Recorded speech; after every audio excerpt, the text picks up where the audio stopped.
Hello दोस्तों, welcome to my channel. और आज हम देखने वाले हैं इनर्शिया का एक बहुत ही इम्पॉर्टेंट फीचर जो कि है लेआउट्स। हमने पिछले वीडियो में देखा कि हम कैसे व्यू कंपोनेंट्स को यूज करके पेजेस बना सकते हैं और अलग अलग पेजेस को हम इनर्शिया रिस्पॉन्स की तरह सेंड कर रहे थे। जैसे कि हमारा प्रोफाइल पेज था, यह हमारा होम पेज था और हमने वेब डॉट php में उनके अलग अलग रूट्स बना के हमने उन्हें रिटर्न किया। अब लेआउट्स क्या है? तो देखिए, हर एक साइट में एक टिपिकल पेज का स्ट्रक्चर होता है। जैसे कि उसमें एक हेडर होगा, एक फुटर होगा, एक साइड बार होगा, एक मेन कंटेंट एरिया होगा। जैसे कि अगर आप इस पेज को देखेंगे तो यहाँ पे मैं बोल सकता हूँ कि ये एक हेडर एरिया है, ये एक साइड बार है, ये दूसरा साइड बार है और ये मेन कंटेंट की एरिया है। अब सिमिलर रिक्वायरमेंट अगर है तो क्या हम हर पेज में ये रिपीट करेंगे? ऑब्वियसली नहीं। हम ब्लेड में भी ऐसा नहीं करते हैं, हम किसी भी फ्रेमवर्क, किसी भी यूआई लाइब्रेरी में ऐसा नहीं करेंगे। It is lot of code जो कि डुप्लीकेट हो रहा है।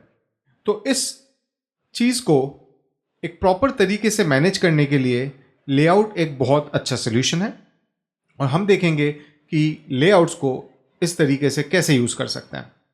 तो चलिए मैं VS कोड में जाता हूँ, एक बार समझ लेते हैं मेरा होम पेज क्या कर रहा है। होम पेज एक डिव के अंदर है, यहाँ पे ये डेटा है और यहाँ पे प्रोफाइल है जो कि एक डिव के अंदर है। ये रैपर हमेशा आपको रखना पड़ेगा। अब मेरे पेजेस में कोई भी नेविगेशन नहीं है। मैं चाहूँगा सबसे पहले ऊपर एक नेविगेशन आ जाए, बट उसके भी पहले मैंने जस्ट रियलाइज़ किया कि जो डिफ़ॉल्ट लैरावेल का एप्लीकेशन है वो टेलविंड के साथ आता तो है, लेकिन हमारा जो लेआउट है जो कि ऐप ब्लेड डॉट php है, वहाँ पे हमने वो CSS फाइल को इंक्लूड नहीं किया है। तो हम यहाँ पे जाके CSS ऐप डॉट CSS को इंक्लूड कर लेते हैं। अब आप देखेंगे सारे रिसेट्स अपने जगह पे आ गए और कुछ बेसिक कंटेंट एक साइड में चला गया है, विच इज़ फाइन। बट हमारा टेलविंड आ चुका है और जस्ट टू कंफर्म कि हमारा टेलविंड आ चुका है, हम क्या करते हैं, ये जो बॉडी में एक डिव डाल के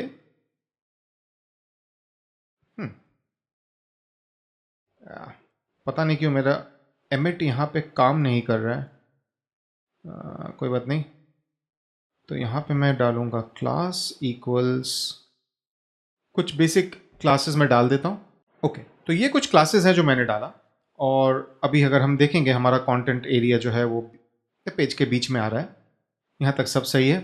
अब मैं क्या करूँगा, JS में जाके एक लेआउट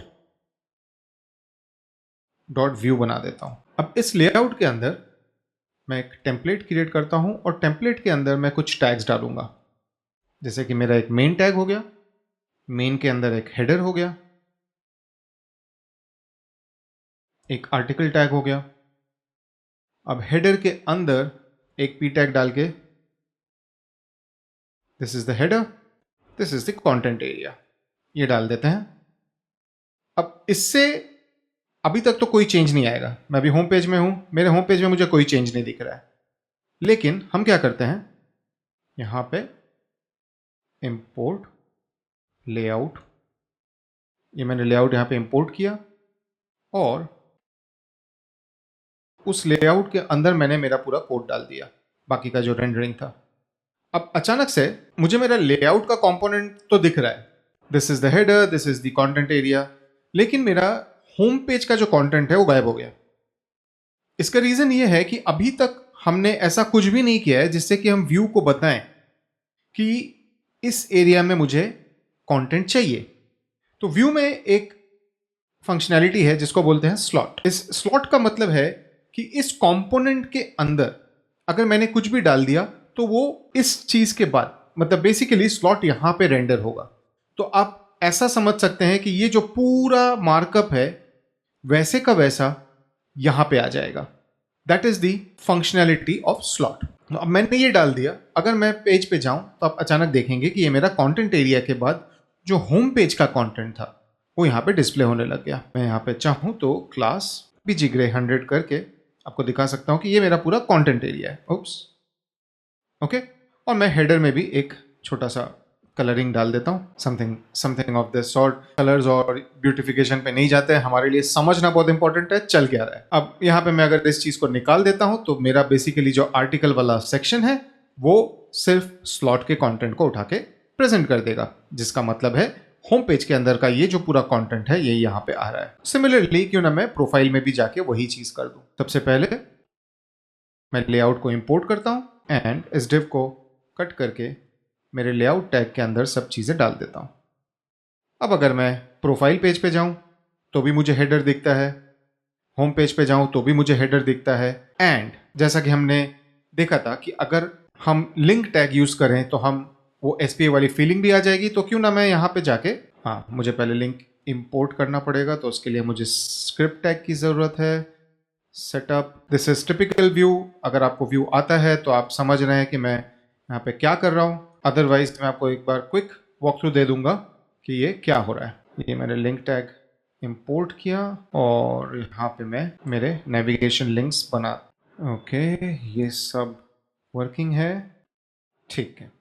तो अब मैं होम पेज पे हूँ, मैं प्रोफाइल पे क्लिक करता हूँ, आप देखिए प्रोफाइल पे जा रहा है, होम पे क्लिक कर रहा हूँ, होम पे जा रहा है, मेरा top navigation kind of set हो गया और यही मुझे चाहिए था। और ये हमने किया लेआउट के बदौलत, क्योंकि अब इस लेआउट के अंदर जो भी पेजेस हैं उनको ये नेविगेशन ऑटोमेटिकली मिल जाएगा, राइट। मैं चाहूँ तो यहाँ पे साइड बार भी डाल सकता हूँ, एक फुटर भी डाल सकता हूँ, वो सब मेरे लेआउट के अंदर आ जाएगा। So this is what basically inertia JS का लेआउट है। तो आप देखेंगे क्रिएटिंग लेआउट्स में जाके पहला चीज है हमारा ये बेसिक लेआउट। अब दूसरी चीज जो काफी इंपॉर्टेंट है वो है परसिस्टेंट लेआउट। हमने लेआउट समझा, लेआउट के एडवांटेजेस देखे, अब हम समझते हैं कि परसिस्टेंट लेआउट क्या है। अगर आप में से किसी ने भी कोई सॉन्ग प्लेयर म्यूजिक वाले वेबसाइट पे गए हो, जैसे कि स्पॉटिफाई हो या फिर गाना.com हो या एनी अदर थिंग्स, जहां पे कि एक प्लेयर आपके नीचे कांस्टेंट रहता है, तो आपने देखा रहेगा कि आप एक पेज से दूसरे पेज में जा रहे हैं, बीच में का पेज रेंडर री रेंडर हो रहा है, वहां पे कंटेंट रिफ्रेश होता है, लेकिन आपका जो प्लेयर का प्रोग्रेस बार बाकी की चीजें हैं वो कभी रिफ्रेश नहीं हो रही है, क्योंकि अगर वो रिफ्रेश हो गया तो आपने जितना गाना सुना था वो तो चला गया। ऐसे टाइप के रिक्वायरमेंट्स के लिए इनर्शिया जेएस में आता है परसिस्टेंट लेआउट। अब इसको कैसे इंप्लीमेंट किया जाता है, चलिए समझते हैं। इसके लिए पहले हम लेआउट के अंदर की लिमिटेशन को लेके आते हैं। कैसे लाएंगे, लेट्स जस्ट से अब यहाँ पे मैं थोड़ा सा व्यू के कुछ कॉन्सेप्ट्स यूज करने वाला हूँ। जैसे कि सेटअप में मैं पहले एक कांस्टेंट डिफाइन करूंगा काउंट, जिसका डिफॉल्ट वैल्यू होगा 0। इन दोनों को मैं एक डिव में डाल देता हूँ और एक डिव डाल देता हूँ काउंटर। यहाँ पे मैं काउंट डिस्प्ले करूंगा, ये होगा जस्टिफाई बिटवीन एंड ये यहाँ पे चला गया, ठीक है। यहाँ पे मैं एक काउंट प्लस प्लस का एक्सप्रेशन डाल देता हूँ। तो अभी देखिए मैंने किया क्या है, मैंने सेटअप मेथड में एक वेरिएबल डिफाइन किया काउंट। ये वेरिएबल मुझे टेम्पलेट के अंदर मिल जाएगा।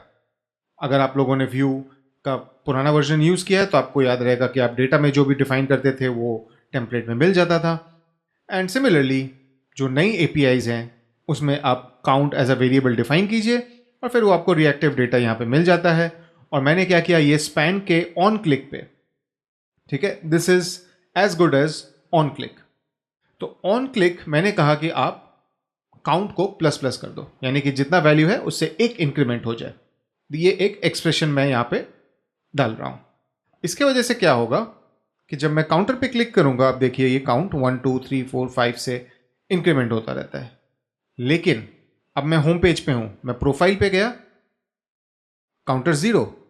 इसका मतलब ये हुआ कि ये कंपोनेंट ने अपने आप को री रेंडर किया, सारी चीजें वापस से इनिशियलाइज हो गई और इसका वैल्यू 0 हो गया।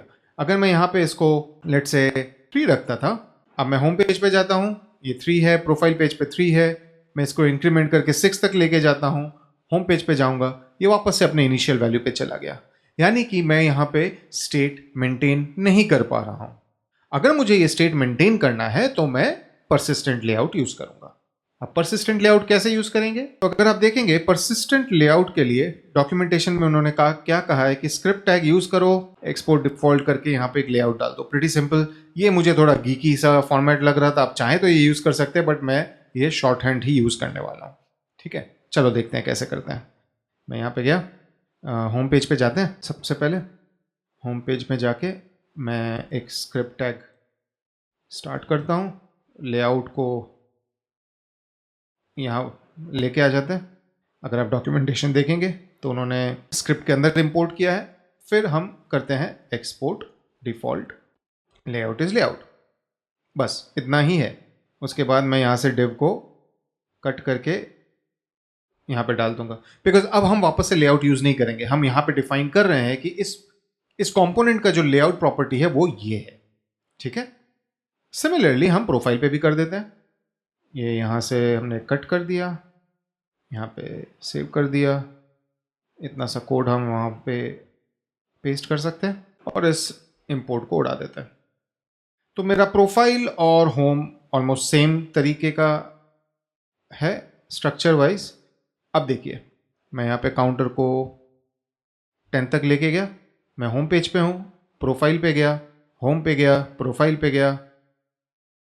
मैं कहीं पे भी लेके जाऊं, मेरा काउंटर का वैल्यू अभी भी 10 में है।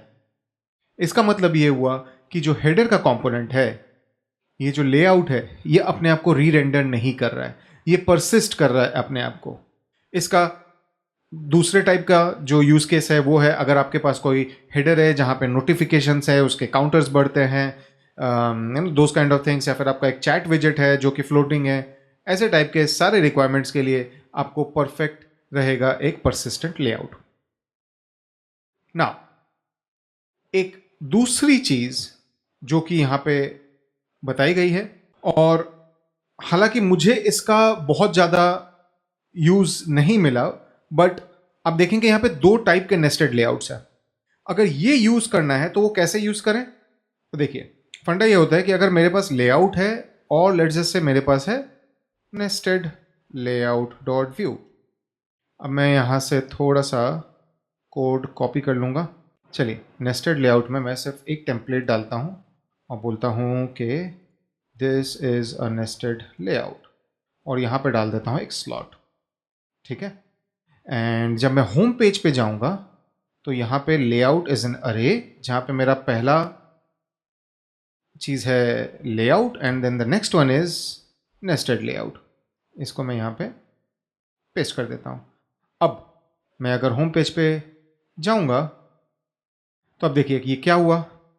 यहां पे पहले आया this is a nested layout, यानी कि होम पेज रेंडर होने के टाइम पे ये लेआउट यूज हो रहा है।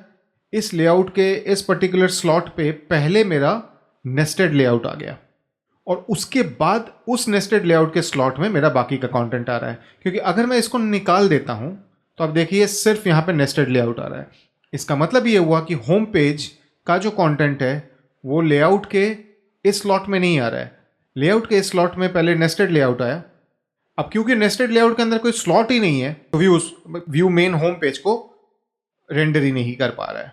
ठीक है, लेकिन जैसे ही मैं इसके अंदर वो स्लॉट एट्रीब्यूट डाल देता हूं, सडनली अब व्यू को पता है कि ये एक नेस्टेड लेआउट है, तो पहले वो जो लेआउट है उसको रेंडर करता है और उसके बाद स्लॉट में बाकी का कंटेंट डाल देता है। तो ये जो 3 चीजें हैं, layout, persistent layout and nested layout, ये हमारे एप्लीकेशन के पेज स्ट्रक्चर के लिए एक बहुत ही अहम चीज है, और मैं ये आशा करता हूं कि आपको ये समझ में आया। सो हाँ, इस वीडियो में मैं यही समझाना चाहता था, ये 3 टाइप के लेआउट्स। अगर आपको ये समझ में आया है तो थम्स अप बटन पे क्लिक कीजिए, सब्सक्राइब बटन पे क्लिक कीजिए एंड मुझे इसी तरीके से सपोर्ट कीजिए। Thank you.